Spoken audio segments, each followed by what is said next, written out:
நேயர்கள் அனைவருக்கும் உங்கள் நலம் விரும்பி ஆஸ்ட்ரோ ராஜகுமாரியின் இனிய வணக்கம். ஸ்ரீ கால பைரவரின் கருணையினாலும் அருளாலும் நோய் நொடி இல்லாமல் உங்கள் இல்லங்களில் எப்பொழுதும் இன்பம் பொங்கட்டும் என்று ஸ்ரீ கால பைரவரை வேண்டி வணங்கிக் கொள்கிறேன். இன்று நாம் ஆணி 13ஆம் தேதி 28/6/2023 புதன்கிழமை தசமி திதியில் சித்திரை நட்சத்திரம் கூடி வரக்கூடிய நாளில் வரக்கூடிய சக்கரத்தாழ்வார் ஜெயந்தி, அதை பத்தி தான் நம்ம இங்க பார்க்க போறோம். ஒவ்வொரு வருடமும் ஆணி மாசம் தசமி திதியில் சித்திரை நட்சத்திரம் வரக்கூடிய நாளில் சக்கரத்தாழ்வார் அவதரித்த திருநாள் ஸ்ரீ சுதர்சன ஜெயந்தி அப்படின்னு உற்சாகமாக கொண்டாடப்படும். சுதர்சன சக்கரம் அப்படின்னோடனே மகாவிஷ்ணுடைய கையில் அது திருக்கரத்தில் இருக்கக்கூடிய ஆயுதமாக நாம் எல்லோரும் பார்த்திருக்கிறோம். அவருடைய 4 கரங்கள்ல சங்கு, பாஞ்சன்யம் சங்கு இருக்கும், சக்கரம் சுதர்சன சக்கரம் இருக்கும், கதை இருக்கும், கவு மோதகி அப்படிங்கிறது அது பேரு, வால் நந்தகம் அப்படின்னு பேரு. இது இல்லாம அவருடைய தோளில் வில்லை சாரங்கம் என்கின்ற அந்த ஆயுதத்தையும் அவர் அணிந்திருப்பார். இதுல பஞ்சாயுத பாணியாக மகாவிஷ்ணு இருக்கக்கூடியவராக போற்றி இருக்கக்கூடிய இந்த 5 ஆயுதங்கள்ல ஸ்ரீ சுதர்சன சக்கரம் மிக மிக அவருக்கு முதன்மையாக இருக்கும். திருமாலுடைய காத்தல் தொழிலையே இந்த ஸ்ரீ சக்கரத்தினுடைய துணையாக உறுதுணையாக இருந்து காக்கிறது என்பதுதான் உண்மை. சக்கரத்தாழ்வார்க்கு பாத்தீங்க அப்படின்னா சுதர்சனன், சக்கரபாணி, சக்கரராஜன், நேமி, திகரி, ரதங்கம், சுதர்சன ஆழ்வார் அப்படியெல்லாம் பெயர் இருக்கு.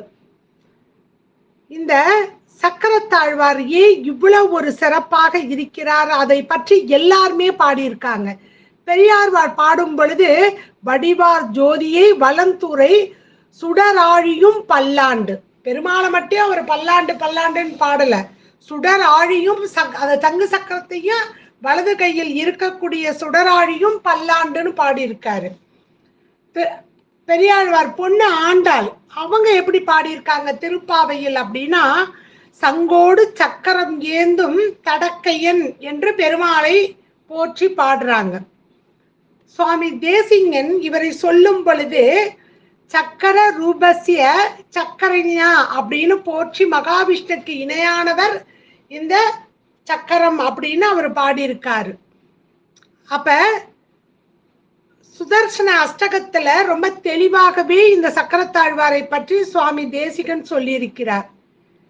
எப்படி இந்த ஸ்ரீ சக்கரம் சுதர்சன சக்கரம் உருவானது, பெருமாள் கைக்கு எப்படி வந்தது, அது நமக்கு தெரியணும் இல்லையா? அந்த வரலாறு சிவபெருமானை நோக்கி தினமும் அர்ச்சனை செய்வார் மகாவிஷ்ணு. அது எங்க தெரியுமா? திருவிழிமிழலையில அந்த தலத்துல விஷ்ணு 1000 தாமரை பூக்களை கொண்டு அந்த சிவபெருமானுக்கு அர்ச்சனை செய்து வருவாராம். ஒரு நாள் என்னாச்சு, 1000 தாமரை மலருக்கு பதிலாக 999 மலர் தான் இருந்தது, ஒரு மலர் குறைஞ்சது.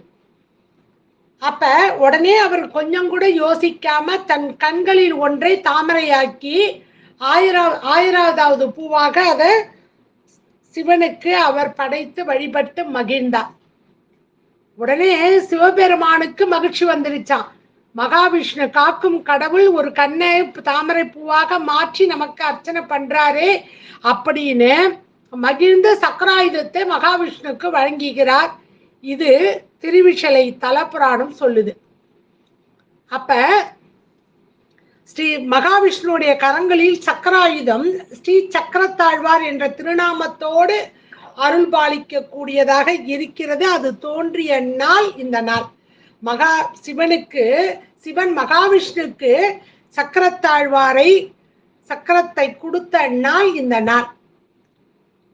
இந்த சுதர்சன சக்கரத்தினுடைய பெருமைய மகாவிஷ்ணுடைய தசாவதாரத்துல ஒவ்வொன்றிலையும் இருந்து நமக்கு விளங்குகிறது. மற்ற அவதாரத்தில் மீனாக அவதரித்து பொழுது அதில் பல்லாக இருந்ததா இந்த சுதர்சன சக்கரம். கூர்ம அவதாரத்தில் மந்தார மலையை கடையும் பொழுது இந்த சுதர்சனம் சக்கரம் தான் தாங்குனுதான். வராக அவதாரத்தில் வராகத்தினுடைய கொம்புகளாகவும், நரசிம்ம அவதாரத்தில் அந்த நரசிம்மருடைய நகமாகவும், ஏன்னா நகத்தின் மூலியமாக தானே இரணியன் அவர் கிழிக்கிறாரு. அதனால வாமன அவதாரத்தில் சின்ன பிள்ளையாக 3 அடி மண் கேட்டு நின்ன வாமன அவதாரத்தில் சுக்கராச்சாரியருடைய கண்ணை குத்துவதற்கு தற்பை புல்லாகவும், பரசுராமர் அவதாரத்தில் பரசுராமருடைய கோடாரியாகவும், ராம அவதாரத்தில் ராமனின் சகோதரனாக பரதனாகவும், ஏன்னா ராமனை விட ரொம்ப அவஸ்தைப்பட்டவன் பரதன்.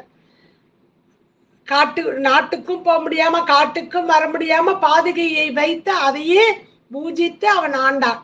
அதனால பரதனாகவும், கிருஷ்ண அவதாரத்தின் போது சிசுபாலனை வதம் செய்வதற்கு இந்த சுதர்சன சக்கரம் தான் உதவுனது. அனைத்து அவதாரங்களிலும் இந்த சக்கரத்தாழ்வாருடைய பங்கு இருந்தது. அதே மாதிரி ஆதி மூலமே என்ற அனைத்த யானை கஜேந்திரனை காப்பதற்கு எம்பெருமானுடைய கரத்திலிருந்து சீறி கிளம்பி வந்துதான் இந்த சக்கரத்தாழ்வார். துர்வாச முனிவருடைய சாபத்தில் இருந்து விஷ்ணு பக்தனான அம்பரீஷனை காப்பாற்றி இந்த துர்வாசனனுடைய கர்வத்தை அகற்றியதும் இதே சக்கரமே. மகாபாரத போரில் ஜெயரத்தனை அழித்திடவும் கிருஷ்ண பரமாத்மா சூரியனை மறைப்பதற்கு, இல்லாட்டி அர்ஜுனன் இறந்துருவானே, அதற்கும் இந்த சுதர்சன சக்கரம் தான் பயன்பட்டது. இந்த சக்கரத்தாழ்வாருடைய கோலமே திருக்கோலம் எப்படி இருக்கும் அப்படின்னா, விஷ்ணுவின் அம்சமாக இருக்கக்கூடிய ஒரு சைடு சக்கரத்தாழ்வார், இன்னொரு பக்கம் நரசிம்மர். ஒரு ஷட்கோண அருங்கோணத்தில் சக்கரத்தின் மத்தியில் அமைக்கப்பட்ட சக்கரத்தாழ்வாருடைய திருவுருவத்தில் அதே நமத்துல பின்புறம் திரிகோண அமைப்பில் யோக நரசிம்மர் அல்லது ஜுவால நரசிம்மராக ஒரு சேர இந்த சக்கரத்தாழ்வாரும் நரசிம்மரும் இருப்பாங்க. அப்படி 2 பேரும் போய் பிரிக்க முடியாது. நவகிரகத்துல செவ்வாய் கிரகத்தினுடைய தன்மை இது எல்லாமே இந்த சக்கரத்தாழ்வாருக்கும் நரசிம்மருக்கும் இருக்கும். அவ்வளவு ஒரு சிறப்பு வாய்ந்தது இந்த சக்கரத்தாழ்வார். 16 கரங்கள் இருக்கும், இல்லாட்டி 32 கரங்கள் உள்ள மகா சுதர்சனையும் நம்ம பார்க்கலாம். ஷட்கோண சக்கரம், உக்கிர வடிவத்தில் சுதர்சனம், திரிகோணத்தில் அந்த முக்கோணத்தில் யோக நரசிம்மராக. சுதர்சனுடைய 16 திருக்கரங்கள்ல பாத்தீங்க அப்படின்னா சக்கரம், மழு, ஈட்டி, தண்டு, அங்குசம், அக்னி, கத்தி, வேல், சங்கம், வில்வபாசம், கலப்பை, வஜ்ரம், கதை, உலுக்கை, சூலம் என்கின்ற 16 வகை ஆயுதங்களோடு மகா சுதர்சன மூர்த்தியாக காட்சியளிக்கக்கூடியவராக இருப்பார். அப்படி இருக்கும் பொழுது மிக சிறப்பாக இந்த சக்கரத்தாழ்வார், இவரை செவ்வாய்க்கிழமையில் நாம் இவரை வலம் வந்து வழிபட்டோம் என்றால் கடன் தொல்லை அகலும். ஏன்னா செவ்வாயும் சனியும் சேர்ந்தாதான் கடன் வரும். வியாழக்கிழமையவே சிகப்பு மலர்களால் மாலை சூட்டி வழிபட்டால் நினைத்த காரியத்தில் வெற்றி கிட்டும். சனிக்கிழமை சக்கரத்தாழ்வாருக்கு துளசி மாலை அணிவித்து வலம் வந்து வழிபட்டால் மனதில் எண்ணிய பிரார்த்தனைகள் நிறைவேறும். இந்த திருப்பம் புதன்கிழமை பெருமாளுக்கு உரிய கிழமையில் வருகின்றது. அப்படி அந்த புதன்கிழமையில் சென்று நெய் தீபம் ஏற்றி நாம் 16 முறை சுற்றி வழிபட்டு வந்தோம் என்றால் நம்மளுடைய புத்தி நல்லாக செயல்படும். புதன் புத்திக்கு காரகன். புத்தி நல்லா இருந்தது அப்படின்னா பாக்கி எல்லாத்தையும் நம்ம வாங்கிடலாம். ஏன்னா நல்ல புத்தி இருந்ததுன்னா நல்ல குணம் வரும், நல்ல எண்ணங்கள் வரும். அதன் மூலியமாக நல்லவரோடு சேர்ந்து நல்லபடியாக நம்ம வாழ்க்கையை வாழலாம். இந்த சக்கரத்தாழ்வாரை வழிபாடு செய்யும் பொழுது நெய்விளக்கு ஏற்றி ஓம் நமோ பகவதே மகா சுதர்சன நம அப்படின்னு சொல்லி வழிபாடு செய்யணும். அப்படி வழிபட்டா கடன் தீரவும், எதிரிகளை வெல்லவும், வம்பு வழக்குகள் போட்டி பந்தயங்களில் ஜெயிப்பதற்கும், ஏவல் பில்லி சூனியம் செய்வினை கோளாறு நீங்குவதற்கு இந்த சுதர்சனம் சிறந்த வழிபாடு. சுதர்சன் சக்கரத்தை வழிபாடு செய்தோம்னா சிறைவாச மரண பயம் இவையெல்லாம் நீங்கும், கிரக தோஷம் விலகும், கல்வி தொடர்பான தடைகள் நீங்கக்கூடியதாக இந்த புதன்கிழமையில் வரக்கூடிய இந்த சுதர்சன ஜெயந்தி என்பது சரளமாக கல்வி யோகத்தை அருளக்கூடியதாக இருக்குது. இந்த மகாவிஷ்ணுடைய அவதாரத்தில் சுதர்சன சக்கரத்தை வழிபாடு செய்யும் பொழுது ஆயுள் ஆரோக்கியம் ஐஸ்வர்யம் ஆகியவை வழங்கும் பணியை சக்கரத்தாழ்வாரிடம் கொடுத்திருக்கிறாராம் மகாவிஷ்ணு. இத சுதர்சன சதகம் என்கின்ற நூல் சொல்லுது. அப்ப சக்கரத்தாழ்வாரை வழிபட்டால் பெருமாள் கோயில்ல பாத்தீங்கன்னா நவகிரகமே இருக்காது. ஏன் அப்படின்னா சக்கரத்தாழ்வாரை வழிபட்டால் நவகிரகங்களுக்கு ஏற்படக்கூடிய இடையூறுகள் துன்பங்கள் எல்லாம் விலகும் என்பது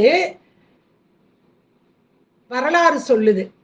இவ்வளவு சிறப்பு வாய்ந்த இந்த சக்கரத்தாழ்வாருடைய ஜெயந்தி அன்று கண்டிப்பாக பெருமாள் கோயிலுக்கு சென்று சக்கரத்தாழ்வாருக்கு நெய்தீபம் ஏற்றி வழிபாடு செய்யுங்க. நல்ல புத்தி நல்ல கல்வி கிடைக்கும்.